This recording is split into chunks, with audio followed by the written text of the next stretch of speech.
Racing Jazz is started. We have Gorgeous.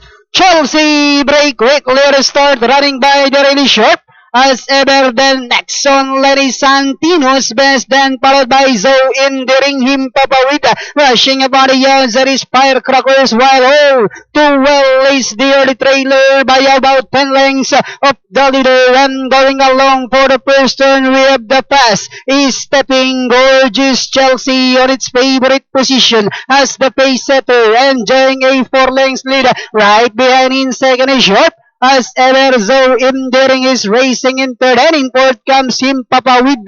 Alongside comes Santino's best, then followed by Firecrackers, while all too well is still racing in last. Back to the leader, we have Gorgeous Chelsea enjoying a 3 lengths lead. Sharp as ever, now trying to get closer in second. So Indering is down in third. Him Papawid now moving upon the outside. Santino's best is down in fifth, and in sixth Firecrackers, while all too well is still racing in less. And they are now entering the home stretch. Gorgeous Chelsea enjoying a length and a half lead.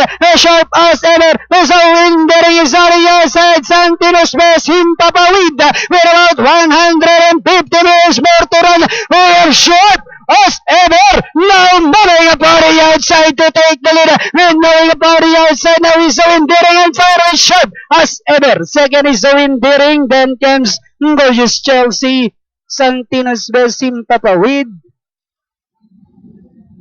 Alright, mga karerista, numero 1, Sharp as ever, crossing the wire first, run by CB Garganta, then masisigundo yung 5 Zoe Indering, Gorgeous Chelsea, Santino's best, then him Papawid. Yan mga nagdatingan doon. 1546.